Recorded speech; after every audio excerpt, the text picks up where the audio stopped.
Meus queridos irmãos, a paz do Senhor, graças a Deus por mais essa oportunidade que Deus nos concede de estarmos aqui para discorrer um pouco sobre a lição de número 8 da nossa Escola Bíblica Dominical, que tem como tema apresentando ao Senhor os nossos questionamentos.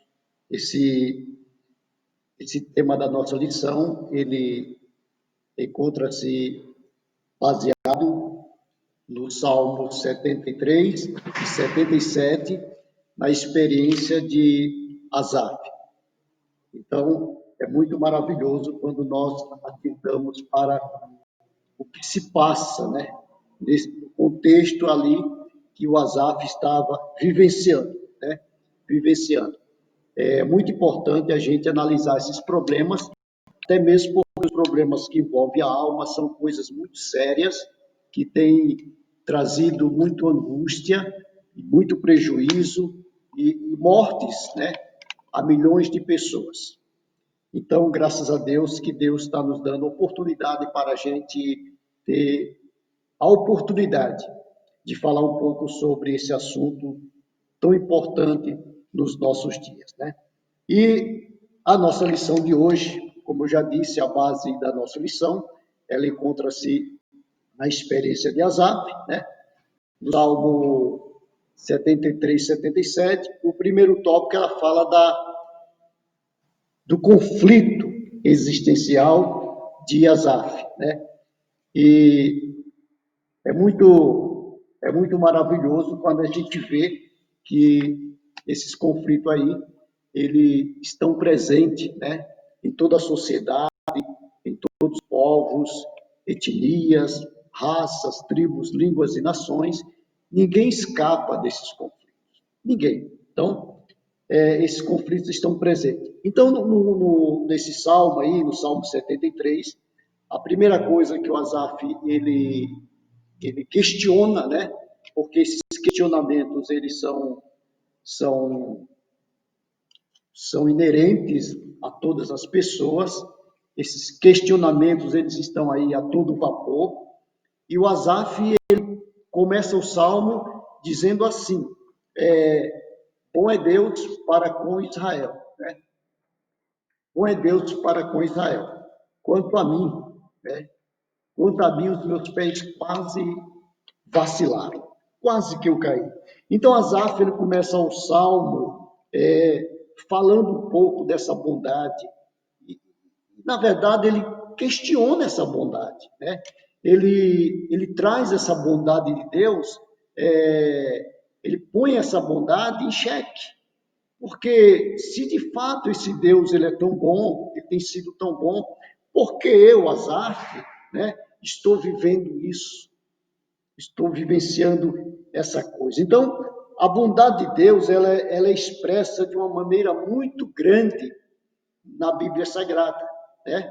É interessante analisar que ela é um dos elementos do fruto do Espírito Santo, que está registrado em Gálatas, capítulo 5, versículo ali 22, 23, por aí. Então, é muito importante a gente atentar para isso, que a bondade de Deus ela está presente, né? Desde os tempos remotos, Deus tem sido bondoso, tem sido gracioso, né? E a primeira reflexão realizada pelo salmista consiste nessa bondade de Deus para com Israel e os limpos de coração. Ele inicia e finaliza o salmo com declarações de fé. Então, isso é importante. Então, perceba que os conflitos que Asaf estava passando naquele momento era muito delicado. Então, bom é Deus para com Israel e para com os limpos de coração. Ele continua dizendo: quanto a mim, os meus pés quase que tropeçaram, né? Então, o Asaf, ele foi assaltado por uma angústia muito grande. Aquela angústia que invadia a sua alma, e ele precisava de todos os meios ali se atentar para aquilo. Asaf, ele tinha de todos os meios lutar contra aquilo. E para isso ele precisava resistir a essa tentação que estava ali lhe afetando, Que tentação era essa? A tentação de olhar para o mundo, a tentação de olhar para fora, e ver a prosperidade dos ímpios, ver a prosperidade daquelas pessoas que não temem a Deus, daquelas pessoas que não estão nem aí para Deus, aquelas pessoas que escarnecem de Deus, aquelas pessoas que não acreditam de Deus. Então Asaf estava olhando para isso tudo e dizendo: olha, os caras prosperam, os caras não estão nem aí, os caras não acreditam em Deus, e eles estão prosperando, eles estão cantando, vibrando, pulando, porém eu estou aqui nessa angústia, nessa agonia, né? E o Asaf, é bom lembrar que nós estamos aí enquadrados nessa vida do Asaf, porque desses problemas ninguém está imune, tá? Ninguém está imune a isso. Então Asaf ele lutou contra isso, ele começou a resistir à tentação, ele precisava resistir àquela tentação, porque todos nós somos tentados, tá, irmãos? Todos nós somos tentados. Lembre-se que Jesus Cristo, ele foi conduzido ao deserto pelo Espírito Santo. Ele foi guiado pelo Espírito Santo ao deserto para ser tentado pelo diabo. E Jesus teve que resistir àquela tentação. Há quem diga que Jesus venceu porque ele era filho de Deus. Mas lembre-se que Jesus ele se fez carne. E como carne ele tinha suas limitações. Como carne ele tinha sede, ele tinha fome, ele cansava, ele dormia, né? Então Jesus ele resistiu àquela tentação através da palavra. Jesus resistiu àquela tentação do diabo e nos mostrando que é possível você resistir. Então Asaf ele estava com um problema muito sério, ele precisava enfrentar de verdade aquele problema, então ele precisava resistir, e ele resistiu àquele problema e ele foi avante, né? E que problema era esse? A inveja. O problema do Asaf, de fato, era a inveja. Essa inveja de você, a pessoa tem bens materiais e de repente o outro inveja, né? O invejoso, ele quer ter aquilo que não é seu. O invejoso quer ter aquilo que é dos outros. E esse negócio de inveja é tão terrível, mas tão terrível, que nós, quando olhamos para as páginas das Escrituras, nós vemos que o primeiro homicídio registrado na Bíblia foi por causa de inveja. O Caim invejava Abel, invejou Abel, teve inveja de Abel, pelo fato de Deus se agradar daquilo que Abel estava ofertando a Deus, oferecendo a Deus, cultuando a Deus. E aquilo provocou ódio, porque é isso que a inveja provoca. A inveja ela consegue provocar ódio. A Bíblia diz em Provérbios 14:30 que a inveja ela apodrece os ossos, ou seja, a estrutura, a pessoa ela fica, na verdade, um cadáver, né? Então, a inveja consegue isso. A inveja fez com que os filisteus, né, na época do filho de Abraão, do Isaac, fez com que os filisteus entulhassem os poços de Isaac. Por quê? Porque a bênção de Deus era sobre o Isaac, a prosperidade de Deus era sobre Isaac. Isaac era um homem rico, era um homem próspero, e os filisteus, eles tinham inveja de Isaac, e começaram a entulhar os poços de Isaac. Mas Isaac não tinha preocupação com isso, ele ia para outro lugar e cavava, e ali, quando ele cavava, Deus fazia com que a água jorrasse novamente. Então, Asaf estava enfrentando todos esses dilemas, né? O dilema da inveja, o dilema de olhar para as pessoas lá fora e saber que eles prosperam, e que ele, Asaf, né, que representa, trazendo para os dias de hoje, representa a vida daquelas pessoas que frequentam as igrejas, da vida daquelas pessoas que temem a Deus, que ora a Deus, que busca a Deus, que louva a Deus, porém estão passando pelos mesmos conflitos que o Asaf passou em seus dias. Ok? Então, nesse primeiro tópico aí, nós vemos a bondade de Deus, né? Nós vemos que a tentação precisa ser resistida e nós vemos o mal que a inveja ela causa e ela provoca. E no tópico 2 aí, nós vemos vencendo o sentimento da inveja. Esse sentimento, ele é terrível. Ele é terrível. O sentimento da inveja é muito cruel. É muito cruel. E nós precisamos, de todos os meios, vencer esse mal. E a única maneira que fez com que o Asaf vislumbrasse um pouco, visse um pouco a coisa diferente, foi quando o Asaf ele toma uma atitude. O Asaf ele dá um passo a mais. E nesse passo a mais, ele entra no santuário. O santuário sempre foi algo importante para o povo de Israel. Sempre foi. Quando o povo ele sai do Egito, né? Deus ali manda o Moisés fazer um tabernáculo, né? E Moisés faz aquele tabernáculo, e aquele tabernáculo ele era móvel, porque o povo ainda estava peregrinando, né? E quando o povo é estabelecido de fato na terra prometida, aí sim, aí Deus ordena que se construa um templo, né? Deus ordena que se construa um templo. Que o templo tinha os mesmos moldes que tinha aquele tabernáculo, né? Tinha as mesmas divisões que se tinha o tabernáculo. E ali, o Asaf, ele entra no santuário, né? E quando ele entra no santuário, ele consegue enxergar o fim dos ímpios.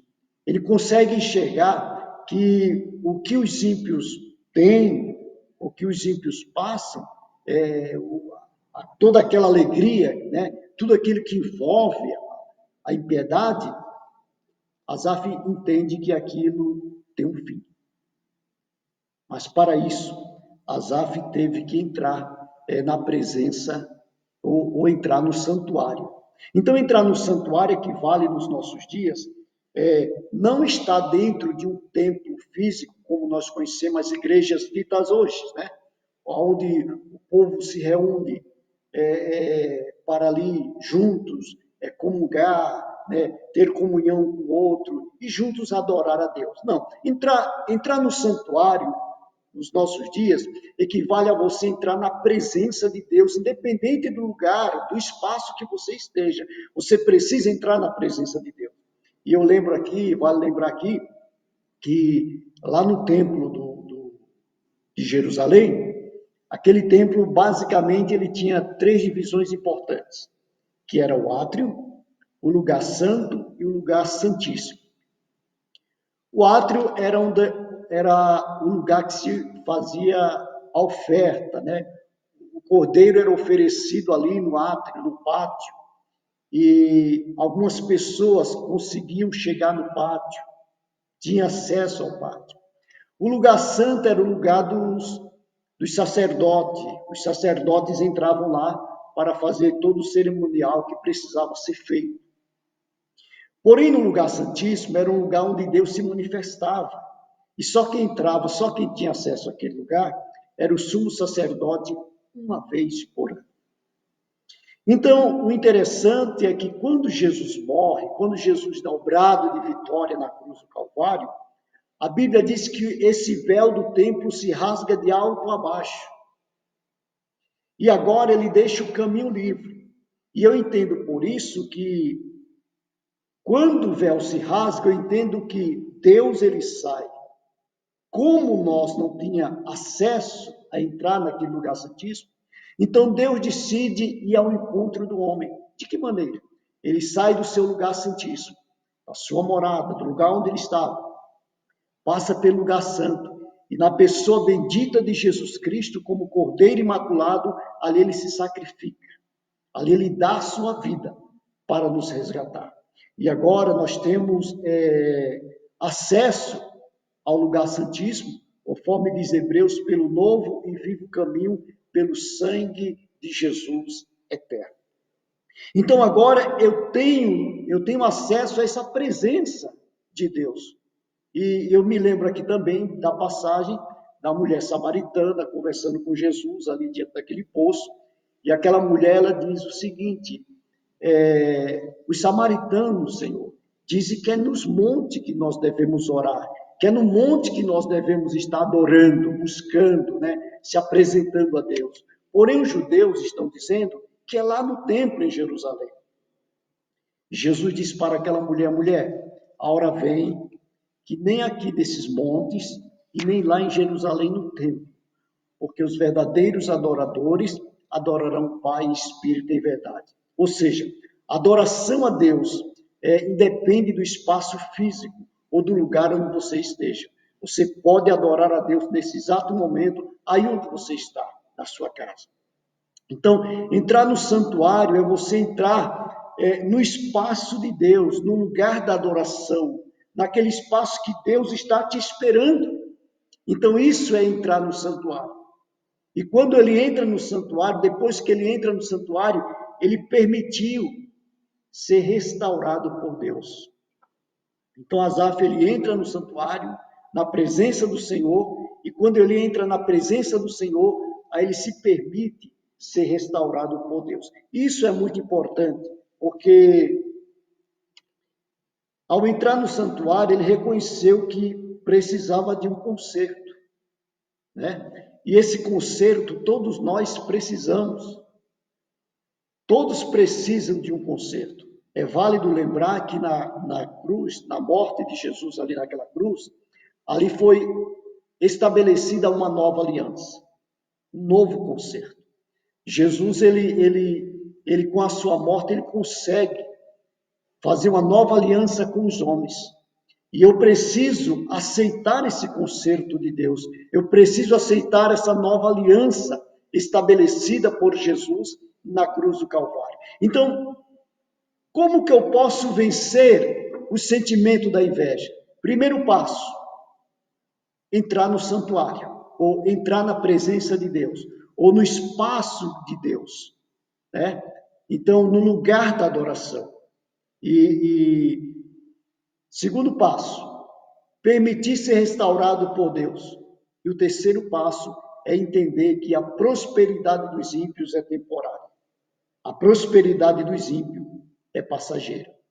E quando nós falamos de espaço no santuário, onde tem o lugar da adoração, eu lembro também da Ana, mãe do Samuel,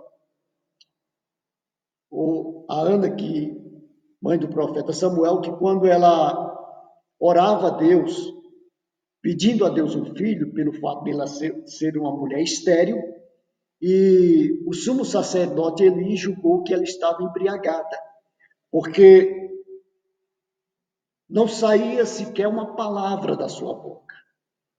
Tamanha era a angústia que invadia a alma daquela mulher.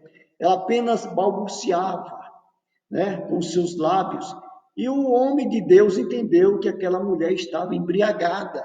E de repente ela disse: não, meu Senhor, a tua serva não está embriagada.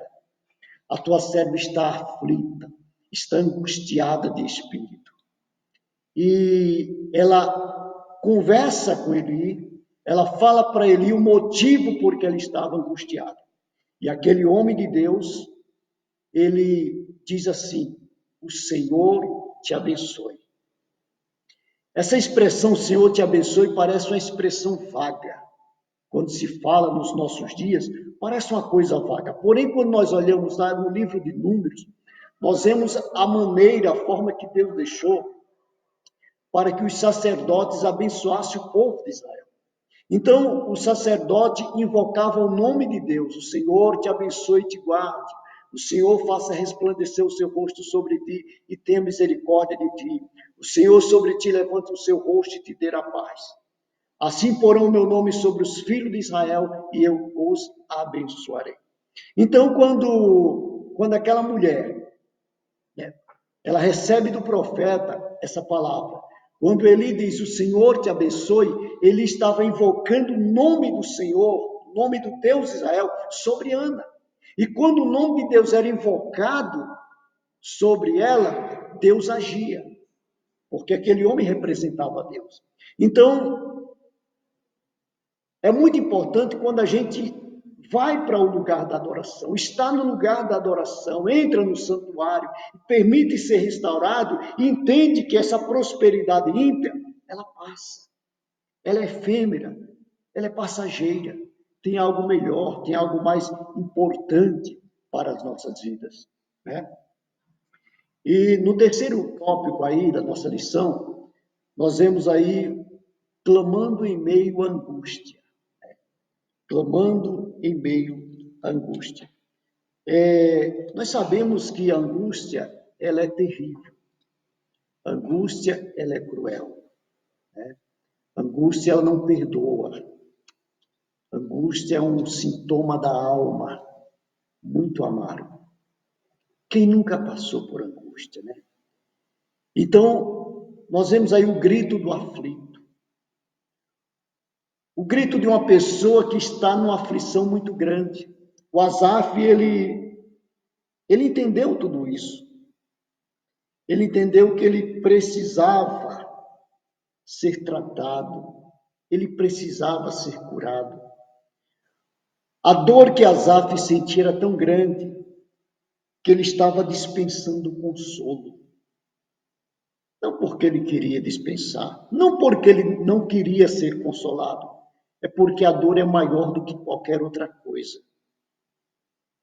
E quando nós olhamos para esses gritos que soa fortemente em todo o universo, nós vemos o próprio Senhor Jesus, né, numa agonia muito grande, ali no jardim do Getsêmani, e orando ao Pai com sua agonia, com a dor na sua alma também, tão intensa, tão forte, que ele disse assim: se possível, passa de mim este cálice. A agonia era muito grande que envolvia Jesus naquele momento. Mas Jesus diz: todavia seja feita a tua vontade. Então, o Asaf, quando ele grita aqui no Salmo 77, ele entende que a angústia, ela pode atingir qualquer pessoa. Ninguém está imune às angústias da vida, aos conflitos existenciais. Ninguém.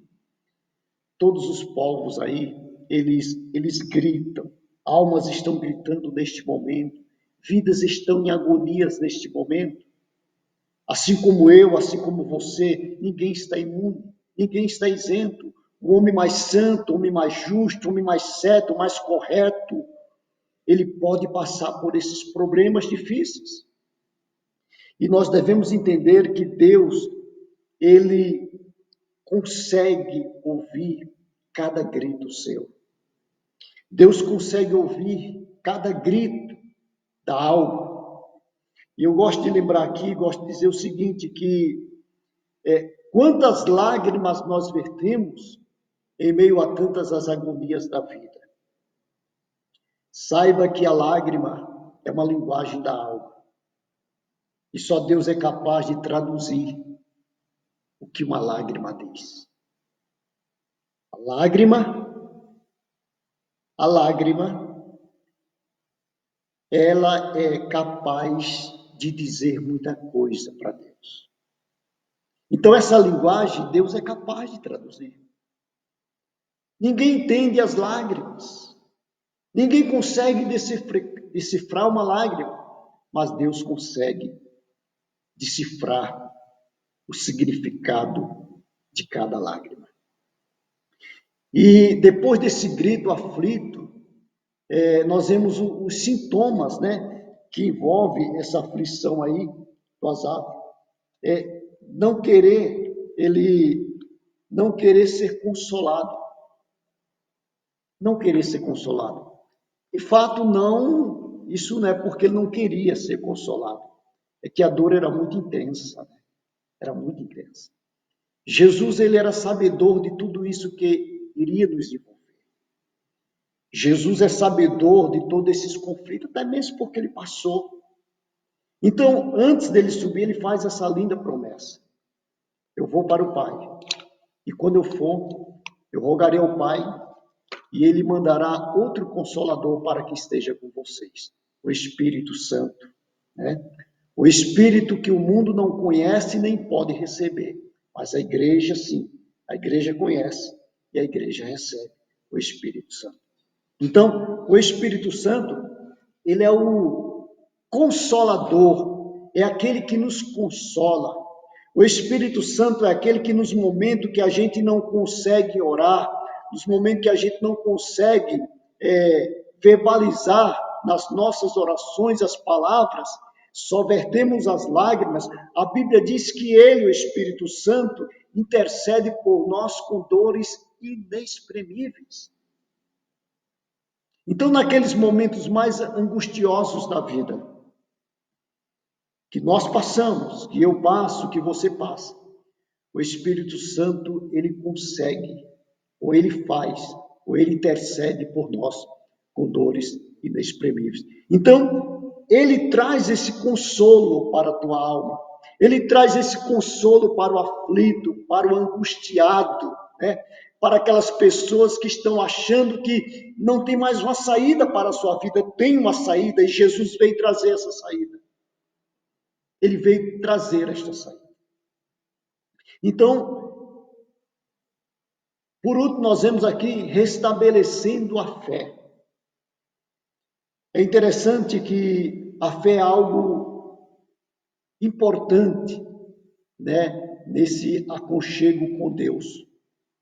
Não tem como se aproximar de Deus sem fé. Não tem como agradar a Deus. A Bíblia diz que sem fé é impossível agradar a Deus. A Bíblia diz lá em João, nas cartas de João, que a fé é a única coisa que vence o mundo. Então perceba da importância da fé.